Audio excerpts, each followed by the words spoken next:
I'm Sean Welch. I'm a member of the Board of Directors of the Army Ground Forces Association. We're a 501c3 nonprofit that's dedicated to the restoration, preservation, and interpretation of America's seacoast defenses. Specifically, we do our work at Fort Hancock, New Jersey, Fort Mott, New Jersey, and we've also presented events at Fort Monroe, Fort DeSoto, Florida, Fort Pickens, Florida, and Fort Moultrie in South Carolina.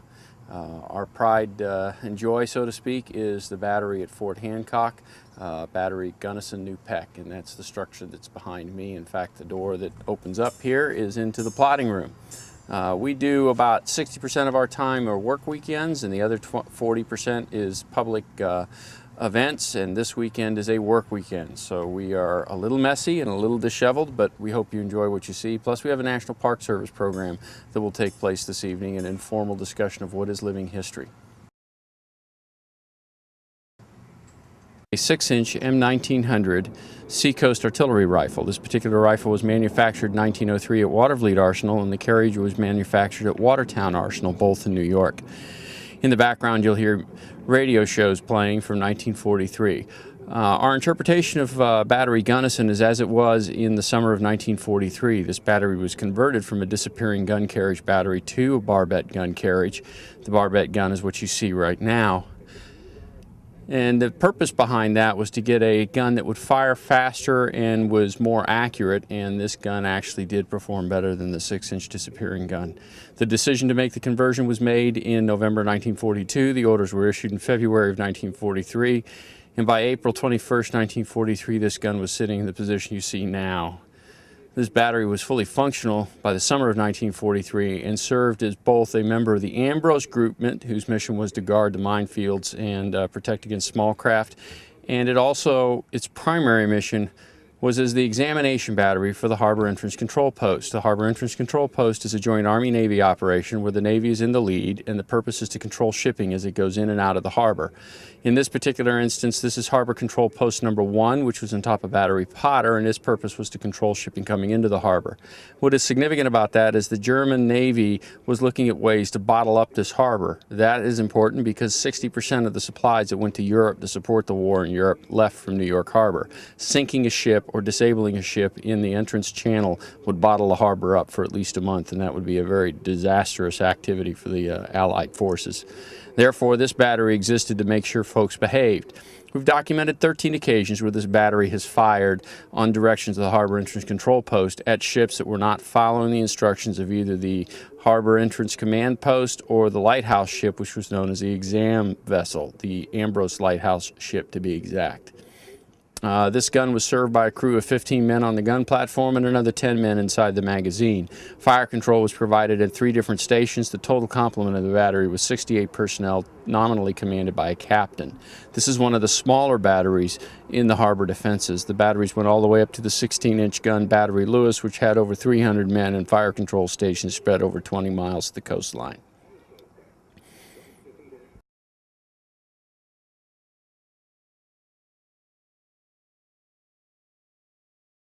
Living history is a little bit of radio, and what you're listening to is a program called War Telescope, which was broadcast on the National Broadcasting System, NBC, and came from England.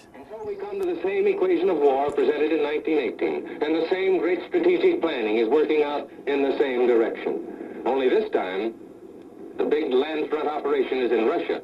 There are hundreds of German and hundreds of Russian divisions. Perhaps nearly twice as many Russian as German are locked in desperate struggle. That front in 1943 represents the Western Front of 1918. Meanwhile, the Allies strike once more in the Mediterranean theater. They're heading via Sicily toward Germany's back door. They've waited, by the way, until Germans committed themselves to a fairly heavy action in Russia. This program covers 2 things. It's covering activities in Russia as well as the Allied invasion of Sicily, which occurred in July of 1943. And this happens to be July of 1911. So it's Groundhog Year here at Battery Gunnison New Peck. It's July 1943.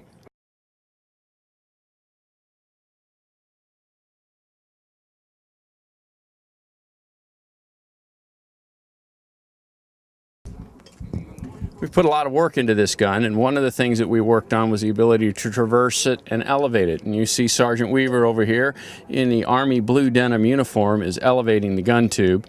I'm going to traverse the gun, and you can see it maneuver right now. This is 45,000 pounds of steel, and it traverses with about 2 pounds of pressure.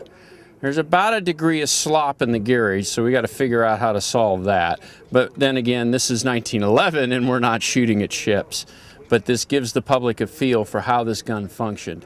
This gun is fully operable in the sense that you have traverse and elevation as well as a functioning breech block. This breech block took a little bit of effort to put together, but we managed to clean it up and get it functioning, and it functions like a champ. It also, manufactured in 1903, has some unique manufacturing techniques, and part of the joy of restoring items like this is you get to see the original inscriptions and the maker's marks that were applied during manufacturing. These are very unique pieces of equipment to operate and to be fortunate enough to restore. And the markings on the back of the breech here, 6-inch number 23, model of 1900, Ordnance Department, USA, Watervliet Arsenal, 1903.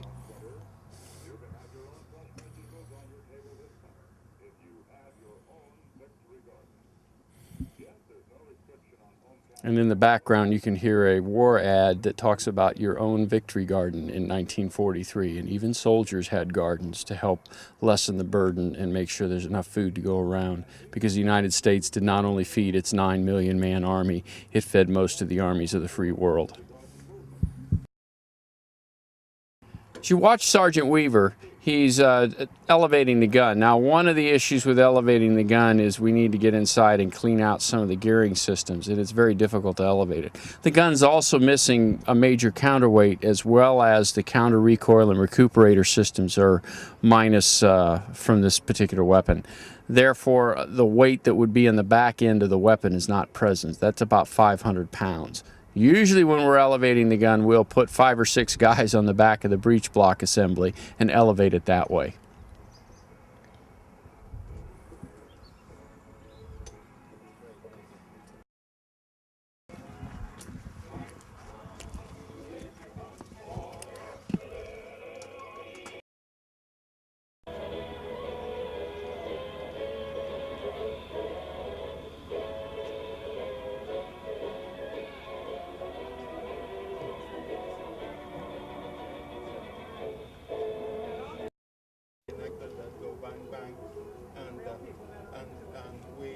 Just present the history part. But anyway, if a ship was attacking like Bismarck, like any, if the idea had been to shoot into the Rockaways, New York, into Brooklyn, part of Titan Island, it would have reached there. Like this, I cannot say exactly where. In addition, there was the Highlands military reservation by the Twin Lights. They had a 16-inch gun, a battery, and another installation like this. And then across the bay, Fort Tilden, which had another 16-inch gun battery, and two installations like this. A 16-inch gun battery extends the range and causes more damage than these ones. But this would be called a 6-inch rifle made in 1900. It's called a rifle because it has grooves cut into the barrel so that the shell, when it fires the shell would spin like a football, increasing accuracy and destruction. I'm not sure, we have been painting it, I'm not sure if we can open the bridge yet. Okay, let's go over there and we'll look more or less how it's... Like 5-6 miles?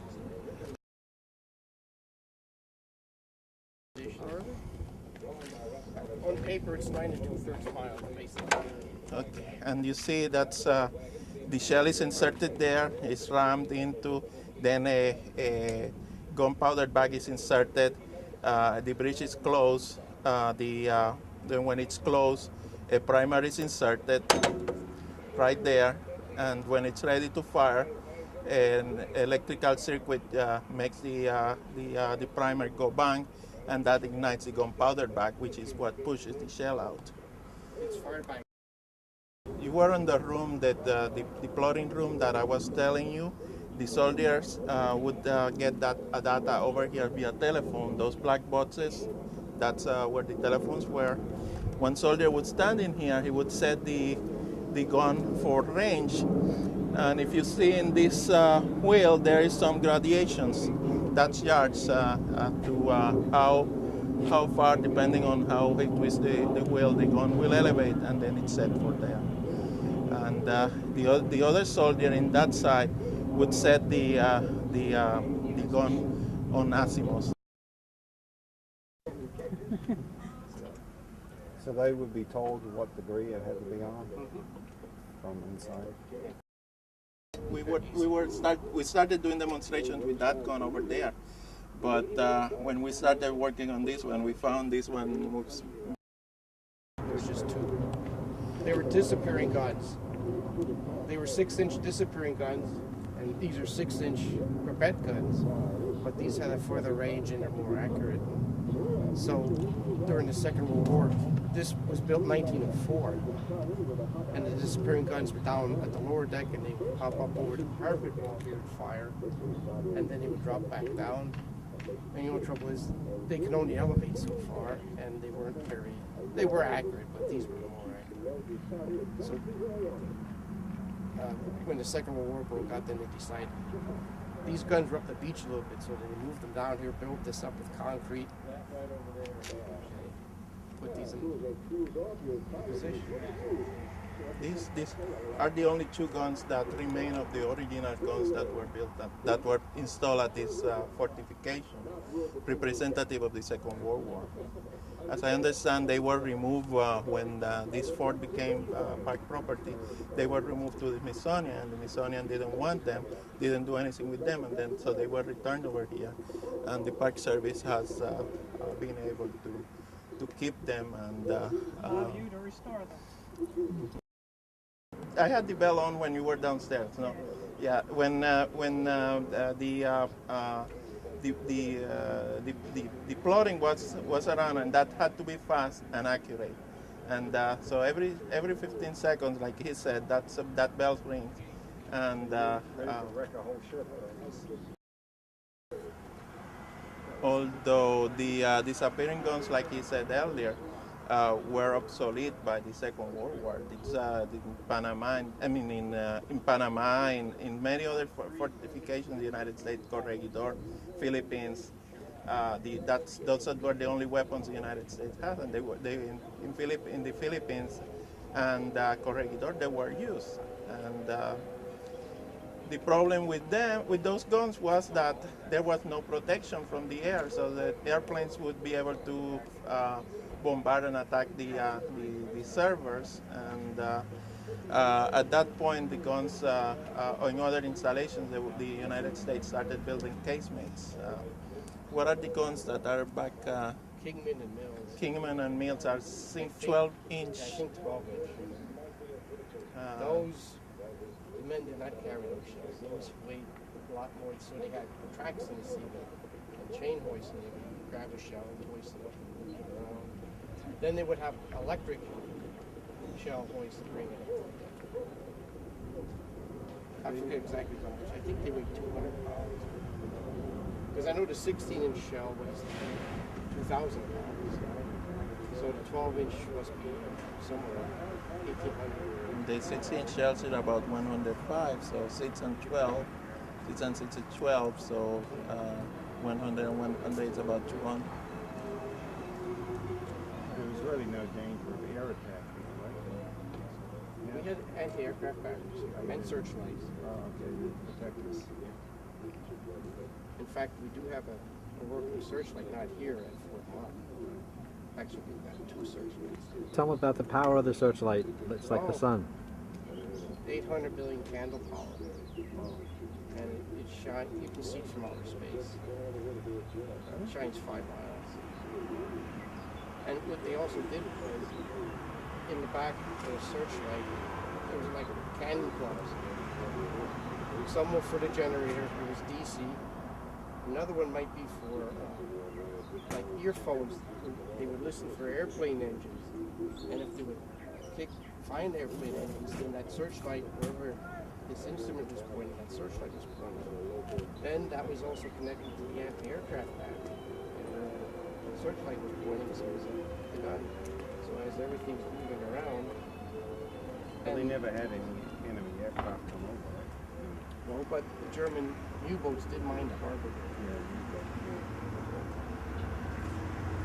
And the generator of that searchlight is very quiet. And that was why it was so quiet, because of the listening device. And they had other ways of pointing them. U-boats, what do you do about that? German U-boats, what did you do about that?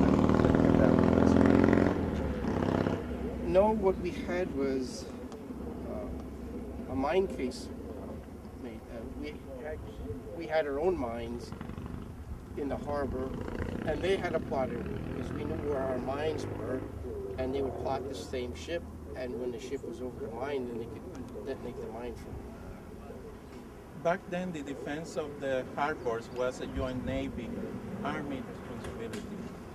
The Army had these sea defense guns, and they were in charge of the minefields. But the Navy, they had an anti-submarine net across, more or less where the Verrazano Narrow Bridge is now. I don't know exactly where were the terms, the ending of the net. The Navy also had a listening station on the water microphones, more or less what the P3 and the other anti-submarine airplanes drop, now called sonobuoys. Well, in that time they were huge. And they also had magnetic anemone detectors, which was a cable laid under the sea. And I think the way it operated, they had detectors. And if a big mass of iron would go by, meaning probably a submarine, and they reported it, and they didn't see any ship on the surface. Oh, that's a submarine. Time to alert the harbor and set up the mines. Down in Delaware, they captured, not the fort itself, the Navy out there captured a U-boat, and they paraded them through Fort Miles.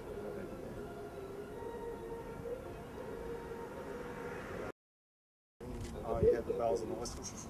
More guys.